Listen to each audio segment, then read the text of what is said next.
বন্ধুরা, আজকে আমি বলবো এমন এক গল্প, এক পুতুল যার স্পর্শ মানে মৃত্যু, যার চোখে শুধু অন্ধকার এবং যার হাসির পেছনে লুকিয়ে আছে শত শত আত্মার কান্না।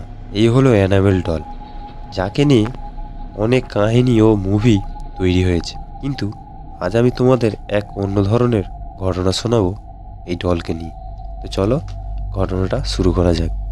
2022 সালের এক অন্ধকারের বর্ষার রাত, এক পুরনো বই দোকানে বুকস অ্যান্ড বাইডিং ঢোকে এক বিদেশি পর্যটক একটি বাক্স রেখে যান। দোকানের মালিক রজতদা বাক্সটা না খুলেই দোকানের পেছনে রেখে দেন। পরের দিন সকালে বাক্সটা নিজে থেকেই মেঝেতে গড়িয়ে এসে দাঁড়ায় দোকানের ঠিক মাঝখানে।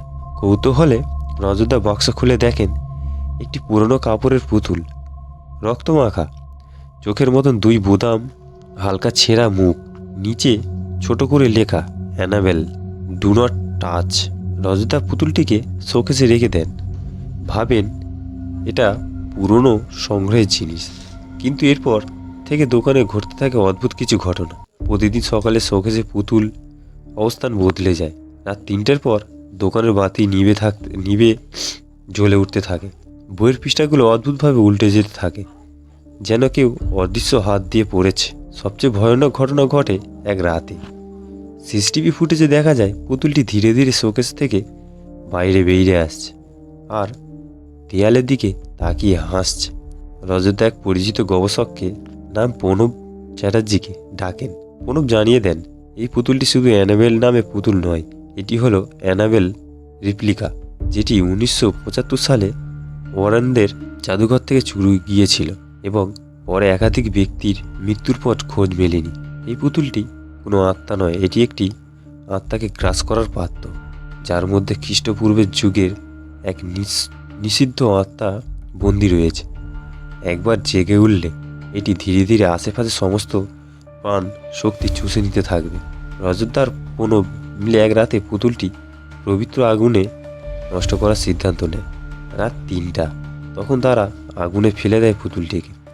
তখন চারপাশে কালো ধোঁয়া আর ভয়ের চিৎকারে দোকান কেঁপে ওঠে। পুতুলটি উড়ে যেতে থাকে, কিন্তু তার মুখে শেষ পর্যন্ত একটি অশুভ হাসি থেকে যায়। রজতদার দোকান অগ্নিকাণ্ডের পর বন্ধ হয়ে যায়, কিন্তু ঠিক 1 মাস পর পুতুলটি আবার দেখা যায় এক পুরনো ফ্ল্যাটে। সেখানে সদ্য নতুন ভাড়াটে এসেছে অরুণী, একজন সাইকোলজি ছাত্র।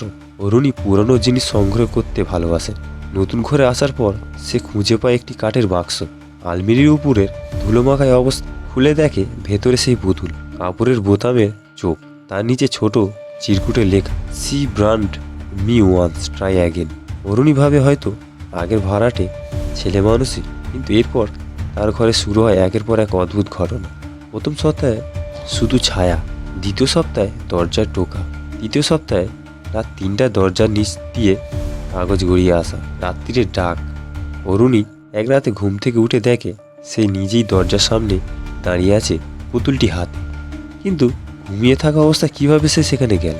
পরের দিন থেকে অরুণী ঘরের আয়নায় দেখতে পায় পিছনের একজন মেয়ের অবয়ব। চোখ দুটো একদম কালো আর হাত দুটো পুতুলের মতন বাঁকানো। মেয়েটি কেবল একটা কথাই বলে, আমাকে ডাকলে আসি, এখন ফিরিয়ে দেবে? অরুণী সাহায্য নেয় তার বিশ্ববিদ্যালয়ে একজন অধ্যাপক, ডক্টর সৌনক মজুমদারের। তিনি প্যারাসাইকোলজি পড়ান। ডক্টর সৌনক বলেন, তুমি পুতুলটিকে খালি রাখুনি, তুমি তাকে ডেকেছ।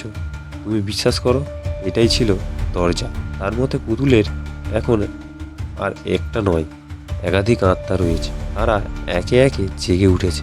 প্রতিটি আত্মা পুতুলের মধ্যে এক একটা ভয় হয়ে ছায়া ফেলেছে মানুষের মনে। এক রাতে পুতুলটিকে এক কাঁচের বাক্সে পুরে ছাদে রাখেন অরুণী, কিন্তু ঘুমের মধ্যে সে আবার উঠে যায় ছাদে আর তার নিজের হাত থেকেই বাক্স ভেঙে ফেলে। তখন হঠাৎ করে চারদিক ঘুটঘুটে অন্ধকারে ঢেকে যায়। তার সামনে দাঁড়িয়ে সেই পুতুল, এবার আর খেলনা নয়, বরং জীবন্ত একটি পিচাসী মেয়ের রূপে। অরুণী শুনতে পায় বহু আত্মার একসঙ্গে কান্নার আওয়াজ। তোমরা পুরাতে পারো শরীর, কিন্তু আমার ছায়া কখনো মরে না। পরের দিন পাড়া জুড়ে খালি গৃহে পুলিশ আসে। কেউ জানে না অরুণীর কোথায় গেল। ঘর একদম গোছানো, শুধু আয়নার নিচে আর খাটের পাশে রাখা একটি নতুন পুতুল। আগের তুলনায় একটু বেশি সুন্দর, একটু বেশি পানবস্ত, আর তার ঠোঁটে এক চিলতে হাসি। ঘটনাটা যদি ভালো লাগে লাইক, কমেন্ট আর সাবস্ক্রাইব করুন।